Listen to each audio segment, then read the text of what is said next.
Hi, folks. We've got something a little different for you ahead in this episode. As you probably could tell from the title, it is a bonus episode, and there will be some more of these down the road. And that's all I really have to say. So why don't we just get to the start of the podcast itself? Okay, bye. Hi, folks. Welcome to a bonus episode and maybe series for our podcast, a work in progress D&D podcast. Now, this is going to be a one-on-one session series where I'm still your DM, Eric, the middle child when playing with the brothers. But here we have a very special guest playing as our solo player, and they'd like to introduce themselves. Hi, I'm Alli. I'm Eric's wife. Yay!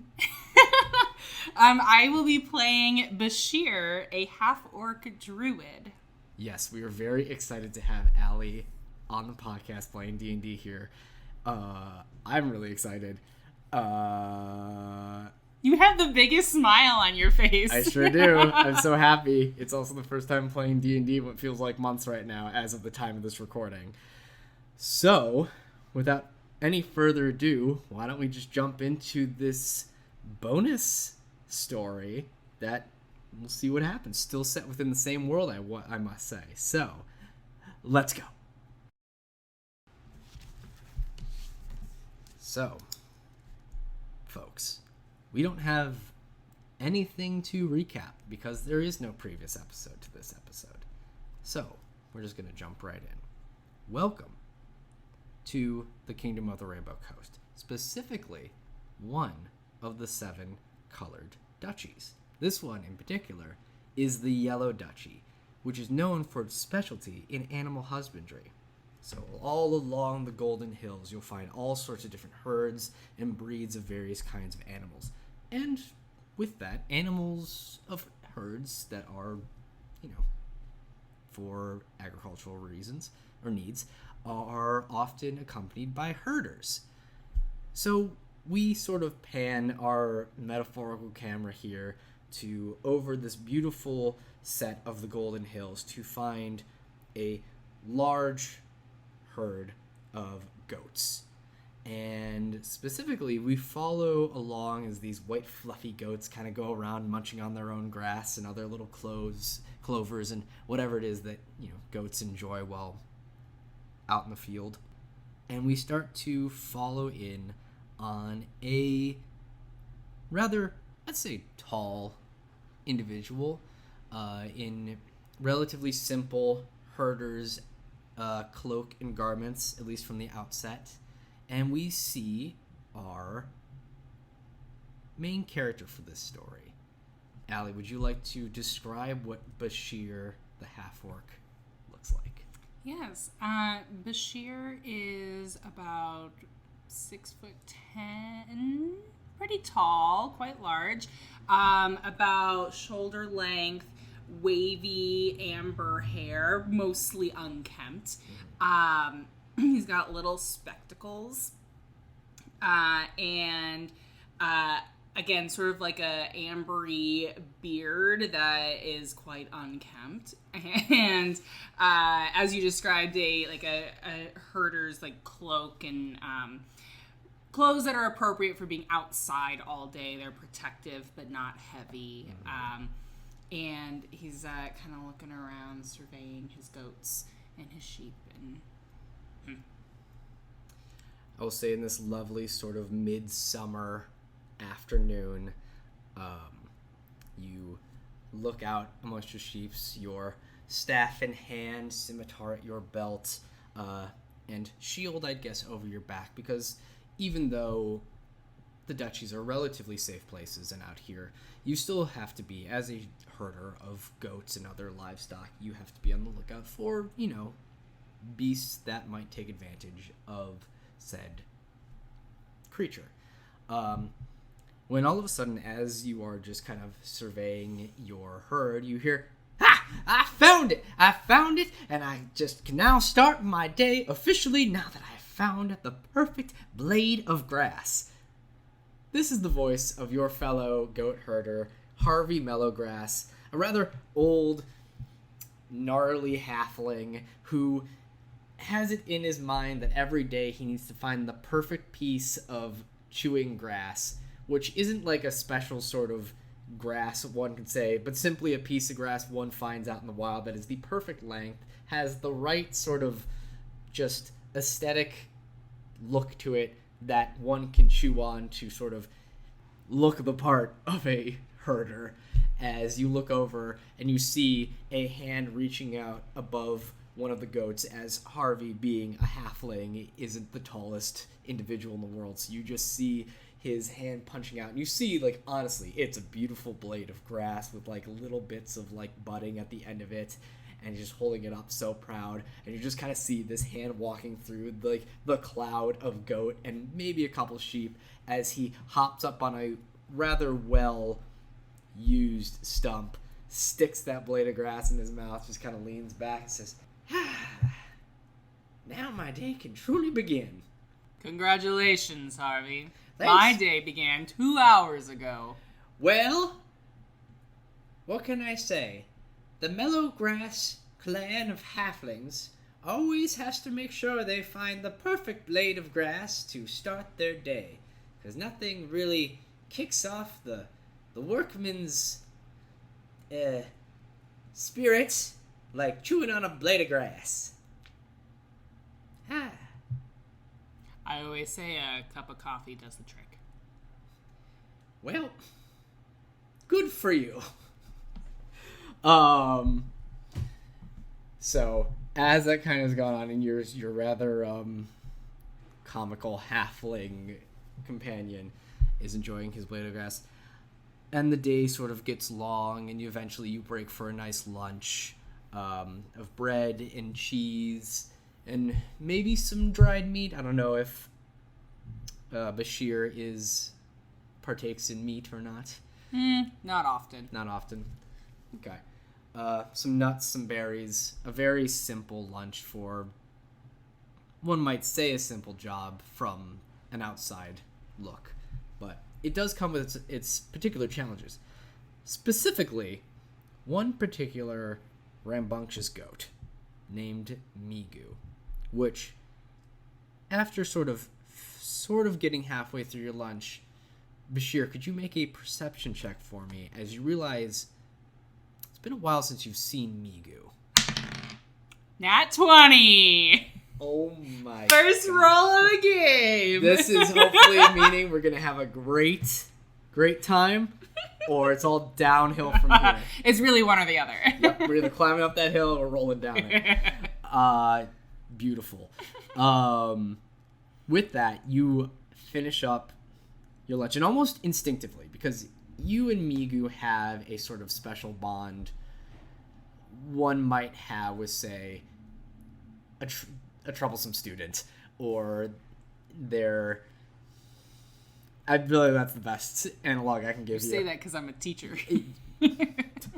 No, not at all. It's not where I'm drawing the analog from. But almost instinctively, with that thought that you have not seen Migu in a while, you immediately stand up and look over in... Almost, you just know it's the direction that Migu's in. And you see Migu climbing up one of the hills of golden hills that make up the Yellow Duchy. And also in that exact second, Migu stops. And, like, if you could... We could have a close-up. You could almost see the hackles on the back, if goats have hackles. But either way, it just kind of does that sort of reverberation of, like, someone's watching. And you watch as Migu slowly turns around and looks at you. And across the distance, you make eye contact. And immediately Migu just kind of goes, meh, and then immediately spins back and starts just galloping up the hill. And Migu! Goes over it. It's like, yeah, there's your favorite goat. Off it goes. Go chase him, Basheer. I'll watch the rest. Yeah, what a sassy goat. So I would say Migu probably has a good, like, 100 feet on you in terms of, like, how far away that they are. So, do you give chase? Yeah. Yeah, let me give chase. All right, wonderful. So, Actually, I need to check something really quick. How fast is a goat? In Dungeons and Dragons terms. Let's see. It depends on how quickly you're chasing them. I agree. Okay, so he's not. I wouldn't say Migu's a giant goat. No. I think Migu's just a regular goat. I'm in the G's. Everything is giant here. What? Oh, because I'm going the wrong way.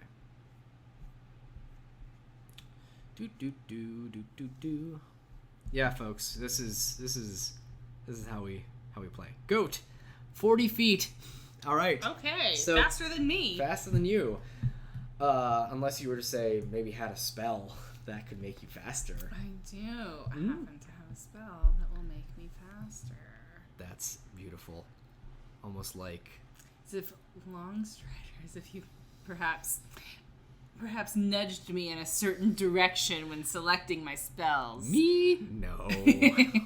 Okay, well, so I'm gonna cast a level 1 spell, Longstrider, Perfect. to catch up with Migu. Yes, and for anyone who probably has never used this spell, because I can't unfortunately imagine too many reasons one would need this spell, unless apparently chasing a goat, that increases Basheer's walking speed or running speed by 10 feet. So now instead of 30, you are 40. So you are as fast as a goat now. Great, except if he's 100 feet ahead of me and we're running at the same speed, I'm not going to catch up. Probably not. So even with dashing, I'd say you are always just slightly behind. Actually, why don't we do a fun little roll here? I'm going to roll a Constitution check for Migu the goat, essentially to see if at any point you're able to catch up with Migu just based on like slowing down or anything. And why don't you also roll a Constitution check as well, saving throw as well, to see if you are able to like keep your pacing. What did you roll? 16. 16. Absolutely you are. Migu, I made this at like a DC 10. I figured that's relatively easy. Migu rolled an 11, so Migu stays at a good goat galloping pace. But eventually, it kind of gets a bit into the late afternoon. You and Migu just kind of run for like the past hour. Whoa! It's probably that's how long the spell lasts. At least how it feels until you get to like the base of one of the taller hills. For the past hour of just like running, and we'll say,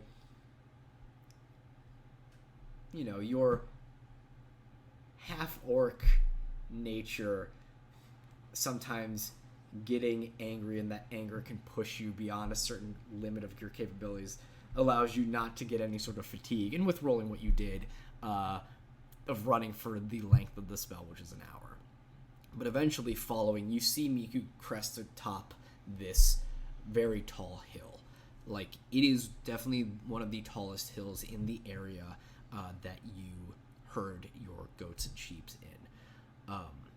And you're at the very base of this thing. And it's probably now maybe 2 o'clock in the afternoon, I can say. You had a nice hour lunch, which is so nice if no one has ever had that.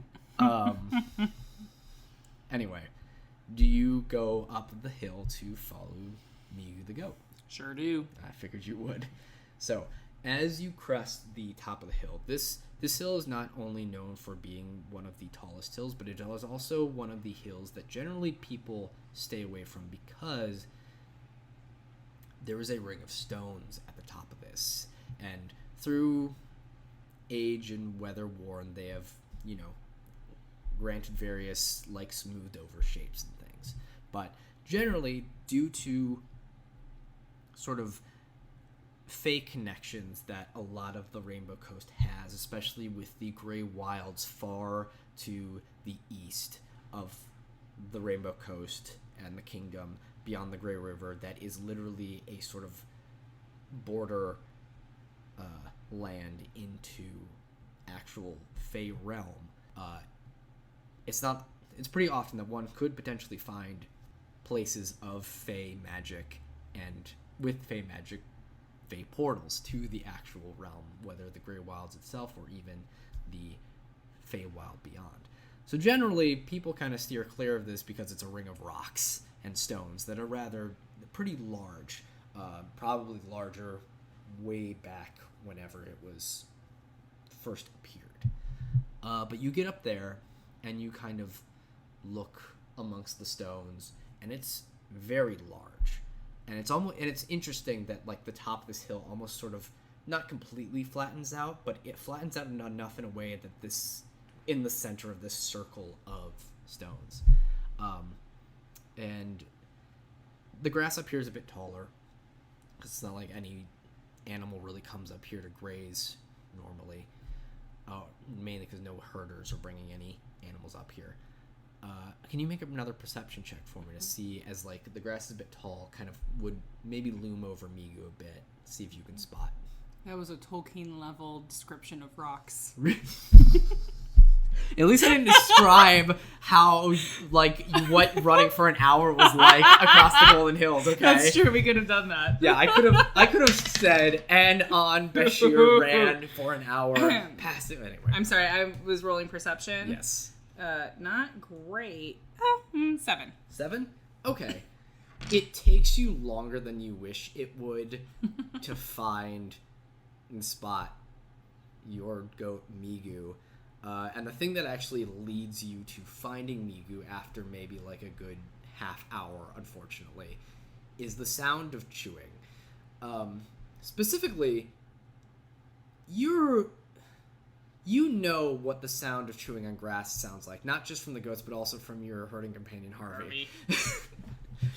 And you are able to hear the sound of chewing, but it's strange because it's not the sound of chewing grass. But it is the sound of a goat chewing something. Migu, you stinker. I'm not going to make Thank you. chewing mouth noises. No mouth for our noises here. listeners. That would be awful. And eventually you like look over to more or less like the northeastern part of like the hill, nearby one of the larger stones. And you kind of, as you get close, you find Migu, his horns just jutting above the tall grass. And you see in Migu's mouth, let me scroll down so I can actually give you the proper description of what is happening. As you look down at our sassy little goat, it looks like he's chewing on some sort of long, dirty, grassy root, perhaps? It's sort of thick, and it doesn't look like Migu's really chewing through whatever this thing is, but that's what Migu has in his mouth. Some sort of weird, grassy, dirty root, maybe? Migu! Migu! Stop! No! Get it out of your mouth! No! Give it here! I need you to roll a... I'm going to have you roll... Will this be an animal handling check, or do I just want you to roll strength? Do I want you to roll strength against goat? I think so. No. I would prefer animal handling. Here's how we'll do. We'll do animal handling, but instead of using your wisdom, we'll use your strength. So you are proficient. So this basically means you're just going to be... What is your strength? Well, my strength is a +0. Okay, so we'll just have you roll a +2 on this. Okay.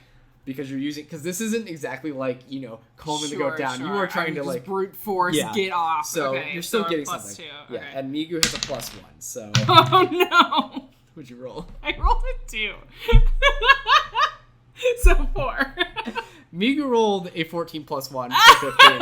Okay, Migu's winning this one. Migu won. So what happens is you try to pull, and Migu just like flexes and pulls and gets out of your hands, which then causes you to fumble over it as you like slam your butt on the ground. You hear a sound that is not the sound of your butt hitting dirt, but the sound of your butt hitting wood. Sort of like a hollow, like a thump. hollow, like thud noise. Convenient that we're sitting at wood. Yeah, I know. I was able to do that. I love it. Okay. So you slam on your butt onto some sort of hollow wood sounding noise, and as you kind of look down, you kind of can see that whatever this weird root thing is that Migu's chewing on, it kind of leads to like in the grassy area, like past your feet and what you just landed on, almost as that somehow whatever wooded hollow noise, oh hi Lily, that's a cat, and this weird root thing are connected, maybe. Okay. Basheer slowly gets to his feet and starts like ripping up grass, clearing dirt, pushing stuff away, trying to uncover what this wood thing is. I will say you do. You have a shovel. Oh, great! Shovel's easier. All right, cool. So you pull out a shovel that folds open, and you start digging in this area, and you can hear like it's weirdly not too far down.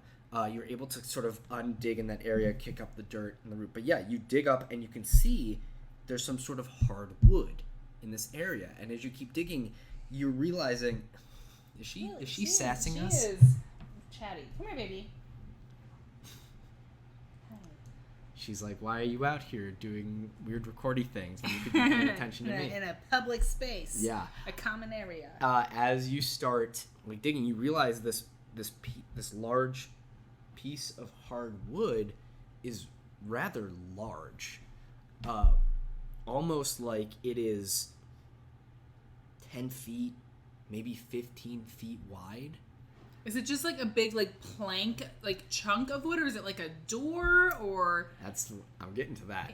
As you finish and do that, you see that it looks like, and it takes you maybe a good 30 minutes to finally get to dig this thing. Wow, completely. It's like 3:30 now. It's like 3:30 in the afternoon, and you can see it has the look of a trap door, and this root, I use air quotes on an audio format, looks to be connected to this trap door and is a rope of some kind that potentially opens this trap door looking thing. I was wrong, Migu. Keep pulling. And so Migu's like, okay, I'm definitely down for that. So it goes and starts pulling, but in the wrong direction. No, this way. Over here. No. Come on. Go. Goats. Eventually, Migu goes around and starts pulling the proper direction, and you watch as it pulls up, and this sort of like weirdly not musty smell. Like you'd expect something that's been covered for who knows how long to be kind of musty smelling, but this is not. So it opens, and you look down below you, and it's dark. Like even with your dark vision, it's because the way the light is kind of shining above you, it doesn't quite beam down, but you can definitely tell it goes down for a bit, but you aren't quite sure how far down. But what you do see is it looks like stone walls descending down, at least on like 2, 3. Oh, let's get her off of that. No, thank you. Sorry, baby. No alcohol for you. No, thank you, ma'am. Okay. Yeah, let's hold her. That'll.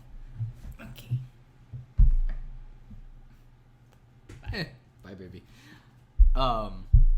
You can see in this sort of 15-foot wide square hole, it definitely looks like there is stone that goes down, but it's not stone that you've ever really seen before. It looks darker and smoother, but it looks like there is sort of a large ladder formation carved into it.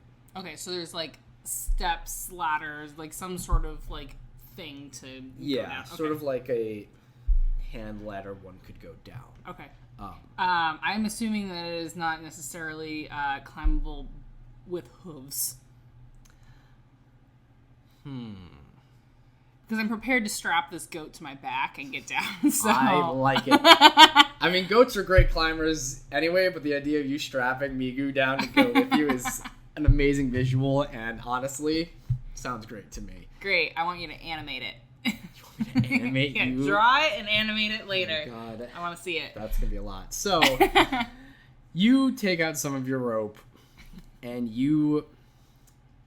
I don't even know what the right terminology is, but you essentially strap this goat to you as you go down this stone I imagine we're back to back with Migu's legs like sticking straight like out. like in the Emperor's New Groove. Yes, the Emperor's New Groove, and I am Pacha, and Migu is the Emperor. It's Cusco. I love it.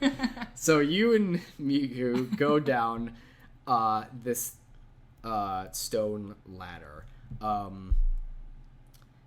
and you go down, and with your dark vision, it starts to get a little bit more like dim light down here.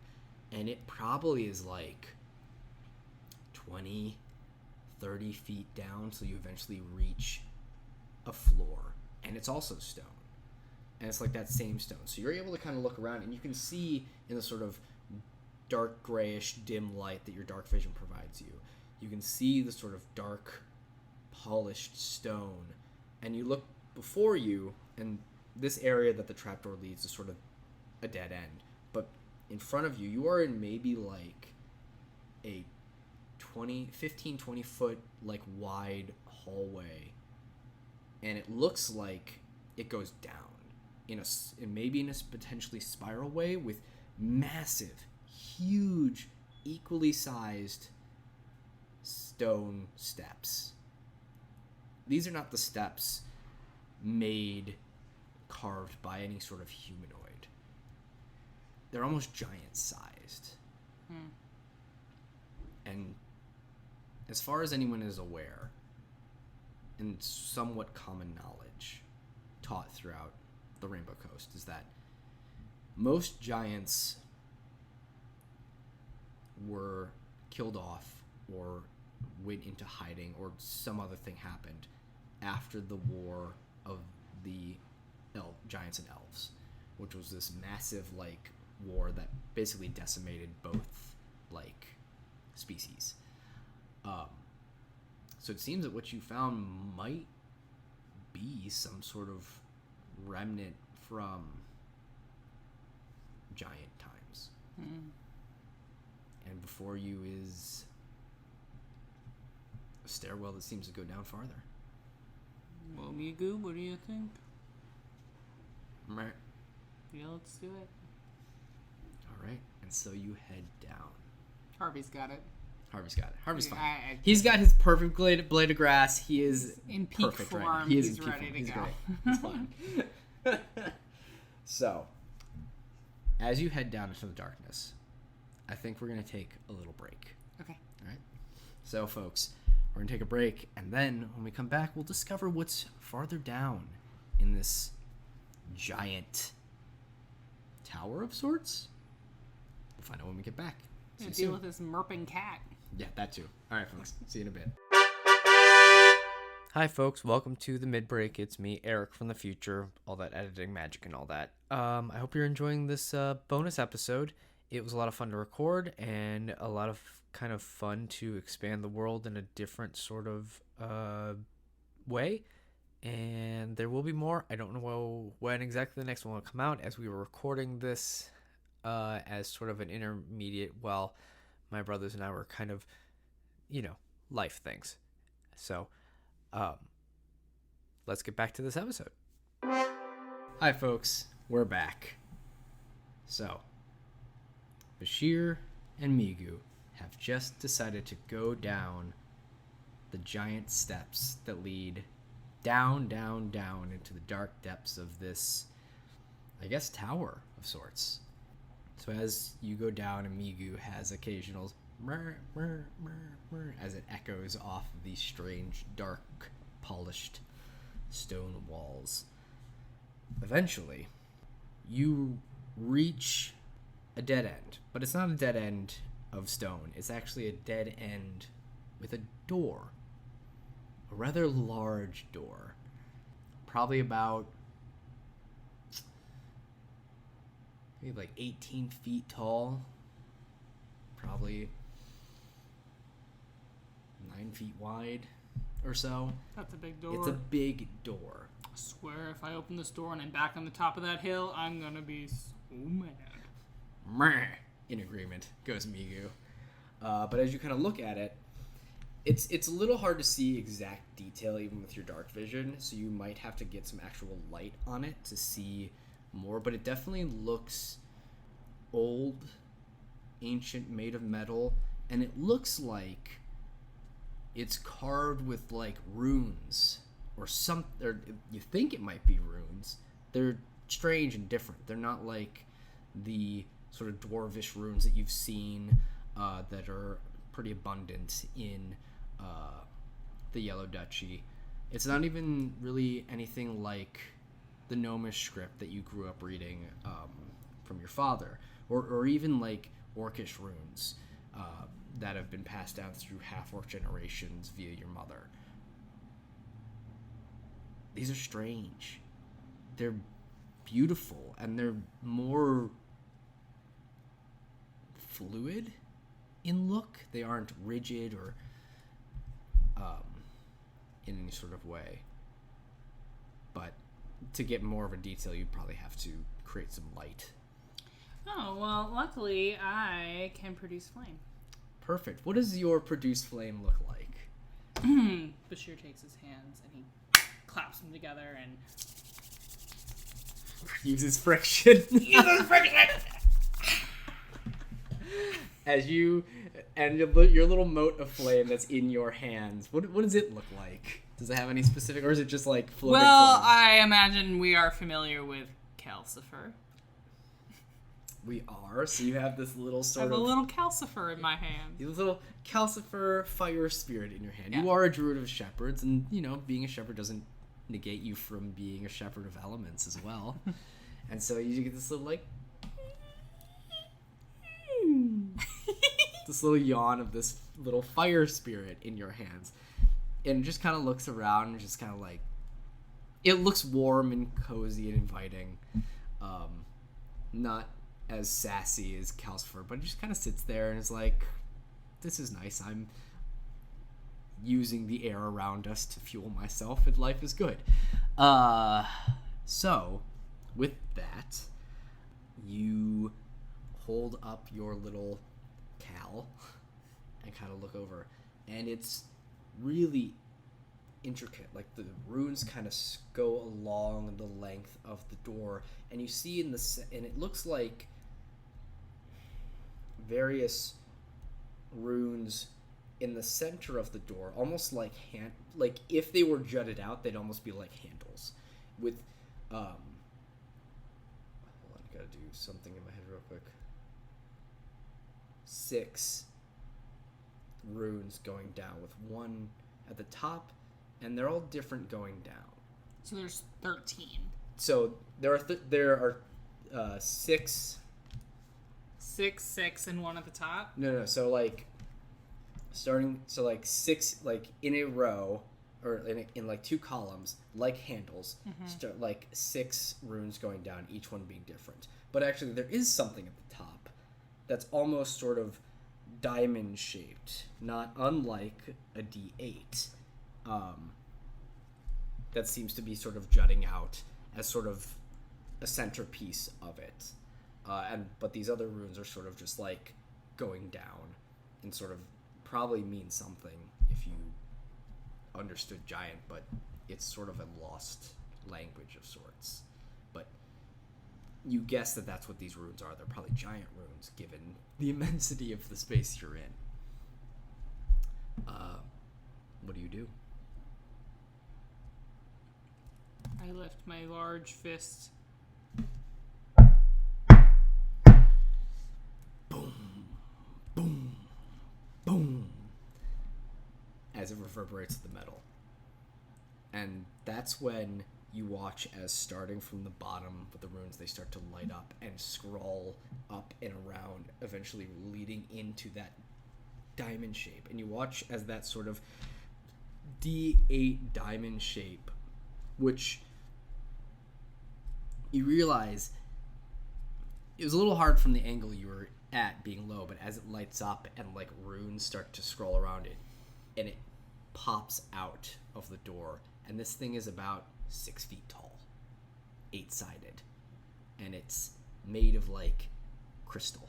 And you watch as like these smaller like runes of magic sort of course through it, as it sort of spins and lowers itself down to you, as these angled lines of magic course through it. They all get to a certain point, and then you watch as this sort of light exudes from it, and it almost seems to like it extends over you. So you have this light, and it's not harmful. It's a little bright, but it doesn't have any heat or cool. It's not warm. It's just light, and it seems to be like, for lack of a better term, scanning you. Yeah. And as it does that, it just you hear this magical humming, and then you hear from the crystal, you hear Ven o Uven. So, for anyone who maybe didn't, a little hard time hearing what I might have said, this 6 foot tall, 8-sided crystal asked Basheer this question of Ven, V-E-N-N, or Uven, U-V-E-N. Then. Ven. And then it goes back up and into the door, and the door starts to open. Is Migu still strapped to my back? I should probably get me. No, Migu needs to stay on my back. I changed my mind. Migu needs to stay strapped to me. Okay, good. I'm glad we just now discuss this as opposed to Migu not being strapped. Yeah, to your Migu back. needs to stay attached to me. Okay, that's fine. Cause all right. Do not trust this goat. So, it seems that you answered correctly. So, the door opens. And beyond this door seems to be a chamber of sorts. It looks to be there's some sort of actual... And as this door opens, it seems other runes of magic go and seem to light up various magical lights in here. But they're very high up. Here's a character question from Eric to Alli. How often would, say, Basheer be in a library? Oh, every once in a while. Okay. What is Basheer's feelings about libraries? Oh, they're very important parts of the community. He just doesn't often have a need for one. Understood. Well, you have found yourself in probably the largest library, or what used to be a library, that you probably have ever seen. Mm-hmm. Well, yes, our community library is quite small. Yes. Not just due to the site size of a decent portion of the population of the It's Yellow not Duchy. just because we're surrounded by gnomes and dwarves.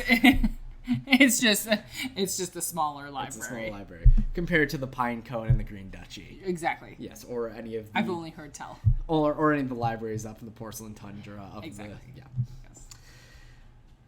Well, you find yourself in a library of sorts, which the shelves on the sides, you could probably guess maybe like 2 stories tall. There's a table in the center, probably about 5 feet tall.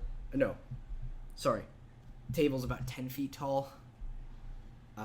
It's possible there might be something on top of it. You'd have to get up there to see. You can see there's a few remaining books in the shelves, reaching to the tallest of books being like 5 feet tall. Anywhere from like 3 to 5 feet. There's maybe like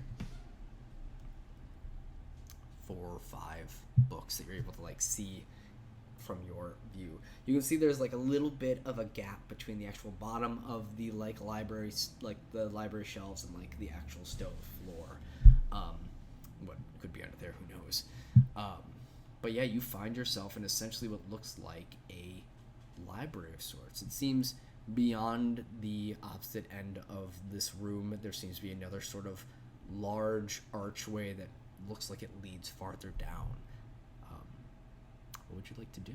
I'd like to investigate the titles on the books that I can see. Okay, so you go over to the books, and once again, little hard to read them as they are all in giant. Mm-hmm. But you're able to kind of find it. It takes a bit of time to actually pull the books out because they're 5 foot tall books. Some of them are pretty thick.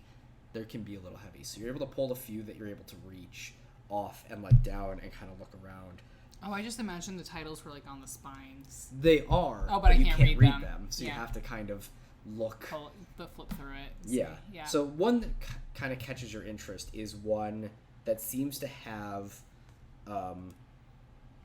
some sort of creature on the front of it, but a creature you've never seen before. But it seems to be some sort of like creature with like claws and a long neck and like hind legs of some other kind of like, it looks like some strange chimeric mishmash of creature that you've like never have seen before. But you're able to kind of bring this book down and you open it up and you can see all sorts of different creatures in this book. One seems to be just a large white cat of sorts. Another seems to be the mixture of an owl and a bear. And then there's another one that really strikes your interest. It is this long serpentine-like body, but it's not like almost snake-like, but it has 12 legs, clawed, lizard-like, with a head that is almost crocodilian, with goat horns. And it seems this image shows it like breathing out lightning. And it looks like there are notes and in all of these images, it looks like there are notes and things that you can imagine are probably like used to describe these things, but they're all handwritten and hand drawn. It almost seems to be some sort of like journal of sorts. And then can you make a perception check for me? 17. As you're kind of holding your little like elemental calcifer, you see a little bit of shining something underneath like the little gap between the shelf on the floor? Yes, the shelf on the floor. You go take a look. Go peek. As you lean down and Migu's like hooves are stuck up in the air. Straight up in the air as I'm belly down. You're able to like there's enough room that if you were like you could probably like army crawl your way through if there weren't a goat strapped to your back. But as you're kind of like looking down, you hold down and you can see what almost look like 5 or so, maybe a couple more, like silver plates, almost. Plates like nameplates or like dining plates? Like dining dessert sized plates. That's what it kind of looks like. Interesting. Okay. I'll come back to this. I'm interested to see what's up on the table. Okay. I imagine in my explorer's pack I have the proper equipment to like hoist myself up 10 feet. Yeah, absolutely. So you are able to you'd have to untie Migu because most of your rope is being used for him being strapped to you. Okay. I'm trying to figure out how I can secure Migu to something so he's not just running wild in this library eating paper. Because goats be eating paper. Goats be eating paper. I agree. So let's see. I mean, you have rope. You could probably. You have 50 feet of rope, so you could probably secure Migu to one of the legs. And then still have leftover rope. Yes. Okay. Great. I'll do that. So I secure Migu to one of the table legs at the end of the 50-foot length of rope, and then use the remaining rope to like. Yeah, I mean it's a 10-foot tall table, so like 10 feet of rope for Migu, you still have 40 rope left. Yeah, and you were able to sort of throw it up, kind of hook into with like a hook, and climb up on top. And you get on top of this table. It's probably like, let's see, how long is our table? Our table is 5 feet long. 5 feet long. It's probably like a 15, maybe 20-foot long table, in like 3 times the size of our table, essentially. And you get on there, and you can see it looks like there is a rather large size inkwell that seems to be dried up. You kind of hold your light up, and even with some of the other softer light, you can see more. It looks like there's a couple more of those strange silver plates on the table, maybe like 3. There looks to be 2 more decently sized books, and it looks like a large, almost like small log size thing of charcoal.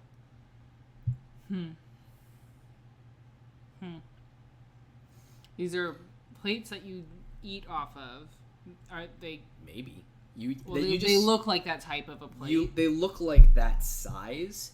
I'd say from when you're looking underneath, they look like that size of plate. When you see on the top of the table, they're very uniform. They aren't actually plates. They're like discs? Yeah, they're kind of like silver discs. Okay. Do you want to like take a closer look at one? Yeah. Okay. You go and take a closer look. It is roughly about the size of, I might say, a dessert plate, like a smaller plate that's maybe about as big as your hand. But like by my scale or giant's size? Like, so it would be like a dessert plate for our scale, for Basheer's scale. Okay, so it would be like a coin. That is exactly what it looks like. It is a giant size silver coin. Okay. You can see it has some sort of rune on it. And yeah, it is pure silver. It definitely looks like a giant size silver coin. Not like the silver coins in the Rainbow Coast that have like a different sort of printing to it. But this seems to be some sort of giant printed silver coin. Yeah. It is giant currency. Yeah. Okay, so we've got currency on the table, currency under the bookshelves. Can you make another perception check for me? 17. 17. Okay. The thunder is beginning. The thunder is beginning. We have a storm rolling in today. Do. They're predicting hail. Oh, that's right. Yeah. That's why I'm kind of glad we're not going out today because it's supposed to be it's gonna get bad yucky. hail. Yeah, we're not in the desert anymore, people. It's great. Yeah. I can see green trees. All right. What'd you roll? 17. 17. As you're sort of looking at all this stuff, you hear coming from one of the shelves a sort of like scratching, like claws on wood. And you kind of notice it, and you kind of look around, you kind of see something slither and dart across part of the bookshelves. You notice it because you rolled higher than its stealth, but it seems to be coming down from the bookshelves. And even Migu is kind of like, wait. You gonna roll for Migu? Roll for Migu. Hold on a second. Okay, well, I can tell you that I'm gonna want to get down this table and grab Migu before something eats it. Eats him. Yes. Migu does not notice. Of course he doesn't. No. So you head on down, but this thing, you can see it definitely is coming down because it's curious about whatever is in its space. Yeah. So as you very quickly leap down and get next to Migu, you see whatever this thing was kind of slither underneath, and now you see these 2 eyes kind of stare out at you from the darkness from underneath, kind of where those other silver Okay, coins so from were. under the bookshelf. So I will not be hiding under there because that would not be effective. No, you watched it as it kind of went under there and under kind of there, is now like watching watching us. you from Okay. there. Great. Well, I quickly untie Migu and retie him to me. Okay, absolutely. You do that quickly enough. As you do that, this thing, crocodilian face, With the goat goat horns. horns, 12 legs. 12 legs, starts to like slither and make its way.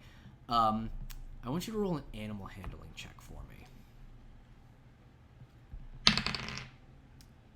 Dirty 20. Nice. You watch as this thing sort of like very strangely like slithers and crawls towards you. It's the image in the book made it seem like this creature's large. But this one is maybe about the same size as Migu. Oh. A baby, perhaps? And it starts to slither closer. And it's, with your animal handling, you recognize in animalistic creatures what curiosity looks like. And it seems that this slithering, strange creature is just kind of very cautiously but curiously kind of coming closer towards you. Mm-hmm. And it just kind of looks at you, slithers over a little bit, kind of reaches up a little as it gets closer. You're not threatening in any sort of way? Kind of gets closer, just kind of like rears up a little bit, so like its first two like claws of 12 become like hands. And it's just kind of like, I reach into my pack and pull out a chunk of bread and very gently sort of like toss it so that it lands on the floor in front of the creature. Slithers down, takes a bite, and goes and like eats it, and you watch as the sort of big piece of bread kind of like bulges down its like throat. I don't know that bread was the appropriate food to give that type of an animal. Probably not, but you're not quite sure. I can kind of show you what, say, a larger version, or at least what the monster manual would show you. This is kind of what you see. Ah, but cute. A adolescent version of it, perhaps. This strange thing, as it kind of does that, it kind of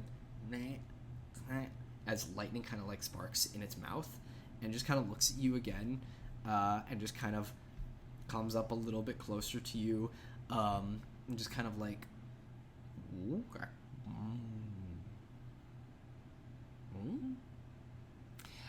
What in my abilities allows me to communicate with animals? So you, just as a druid of the shepherd, you are able to communicate with creatures because you are a shepherd of creatures. Plus, I'll even say with your gnomish ancestry as well, you are also just able to communicate with smaller creatures. So basically, you are just able to connect with them on a level that normally isn't possible for the average average person. Great. I kneel like one knee down and just sort of let my arms fall to my side palm open in a very sort of like open, non-threatening way, and sort of nod in a respectful way. Yeah. You watch as this creature kind of like turns its head, nods, kind of sniffs a little bit, and then like kind of opens up its like clawed hands of the first two of 12 and kind of does the same thing and also like kind of bows to you as well. And then it kind of like looks like quizzically and then like lifts up and it's like scuttles away back under the thing. And then it kind of, you see as its front claws are carrying something close to its like chest, and then it kind of like as it like comes out, it's like snakes up and it's holding one of those silver pieces and just comes over to you and just like lays it down in front of you as like a gift of sorts. Offering. Yeah. Okay. I bend down and pick it up for me as it nods in a very like lizard crocodile fashion. as a crocodile head will nod. Thank you very much. And I put the coin in my pack as best as I can with a goat on my back. And I pull out... I'm trying to think of what I would have that I can offer it. I have... Would it seem likely that I might have any type of like gems or anything shiny? So I don't think I wrote it down because I meant to tell you. You do have at least like 10 gold. Okay. But it could be 10 gold of like something else. It doesn't have to be gold pieces. It could be like you have maybe like one gold piece like gems, like, you know, gems that are maybe worth up to 10 gold. Sure. So I imagine maybe I pull like a ruby like out, a small little like ruby. a little thing. The It listener looks can't see that your eyes got I know, big and you leaned right into me. Very cute. Yes, its eyes get wide and kind of looks. It's like, I hold the gem out and I go to place it on the floor right in front. You watch as this creature kind of like sniffs it a bit,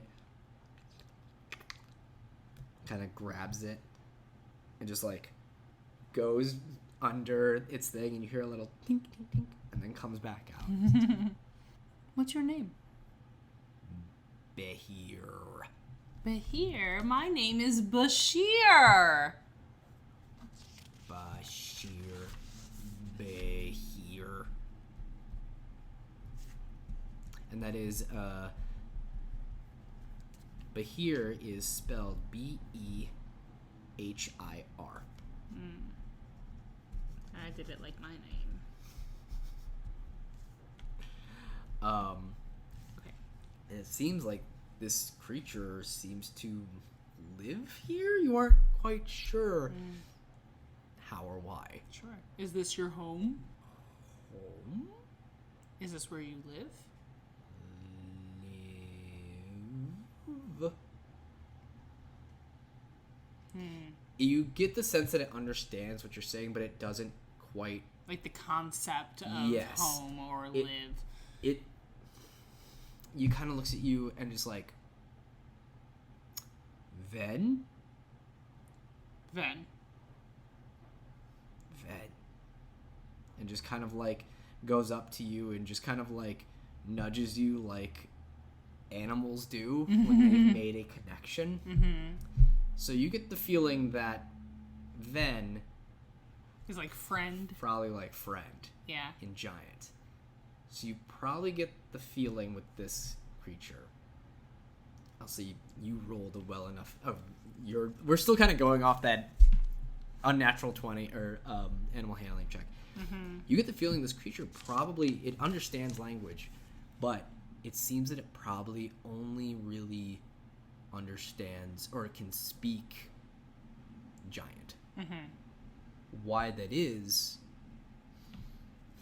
but I wonder if there's a giant to common orc, gnome, druid, or sylvan dictionary. It doesn't look like there's anything like that here, but it's possible that there could be something like that in a larger, maybe metropolitan city like the Silver Capital or the Opal Observatory up north that might have this sort of ancient, at least something on like ancient giant stuff. Okay, well, little Ven, I think if you're going to come with us, we're going to have to go find a way to communicate. You want to go on an adventure with us? Mott. Yeah. Mott. Mott means yes, I'm assuming. M-A-T? M-U-T? M-A-A-T. M-A-A-T. Great, I'm going to learn giant on this adventure, I have decided. Yes. Okay, so Mott means yes, Ven means friend. I'm assuming Uven is enemy.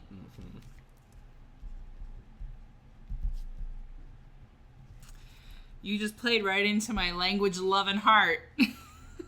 You know I did. So, Great. I also like that not only is Ven friend, but also I think this Basheer's name is Ven now. Well, I didn't want to say little friend because he doesn't know the word friend, but he knows Ven, and it means the same thing. So my little Ven. Yeah, your little Ven. My I love little it. Ven. So there is another area that it seems that this is a part of this strange tower, but it looks like there's still more stairs that lead down. Do you wish to continue down? But here, should we go down? And I point down the stairs.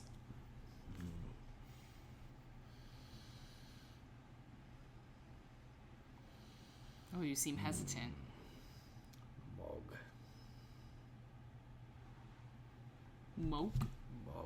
Mog. Means no? Maybe. Or, You get the sense that Can I, if you want to make an animal handling check. Animal handling or even just, like, insight? Yeah. I would say either animal handling or insight would be great here. Okay, let's do animal handling because I have a larger bonus. Yes, fair. 12. 12.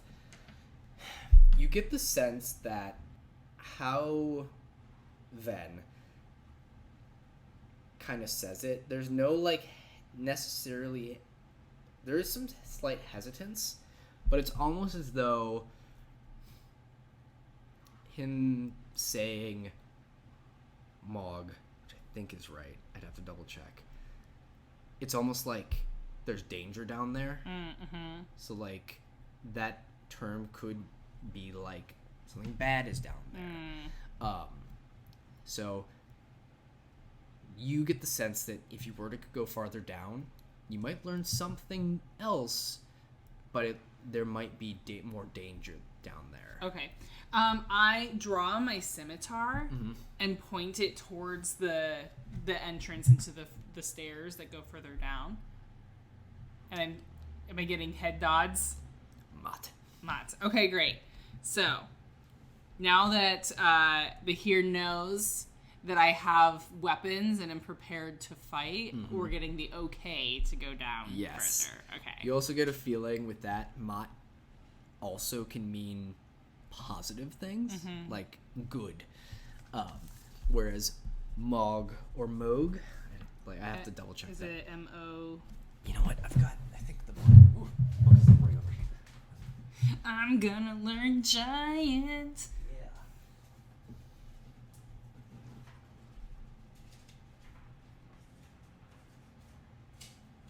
I feel like at some point, my little goat friend has just like he's kicking and squirming, and then he just like stops. Yes. So, Mog. So it's Mott, M-A-A-T, and then Mog, which is M-A-U-G. Okay. So, with that, you've drawn your scimitar. You have Migu the goat on your back, just kind of meh. And I'll say there was a bit of as like you're kind of going down then, and Migu kind of sniff a little bit and just kind of have an understanding that both of them are friends with you, therefore they can be cordial. They will be cordial. We'll see how Migu is when Migu's not strapped to your back. Yeah. But I just don't trust Migu enough to unstrap him, but I might have to if we're battling. That's totally fair. So, with that though, you then and Migu on your back head farther down into this strange subterranean giant's tower. And that, my friends and folks listening, is where we're going to end this episode, this bonus episode of a work in progress D&D podcast. No! I'm sorry, Alli. No! I'm sorry to end it here, but next time we'll see what's Moog below. So, catch you all next time. Bye. Bye. Well, that concludes this first of many bonus episodes to come. If you'd like to learn more about Alli and what she does, she has 2 articles that are currently out and available. One just recently, as of me recording and finishing this episode, at journalcbp.com, and the other one is on howlround.com. I will link them in the show notes below and maybe even post links to them via Twitter and such like that. And yeah, that's really it for this. And I'm not going to do the usual spiel of stuff for this bonus episode. So yeah, thank you so much for enjoying, and we'll see you all in the next episode. Ta-ta for now.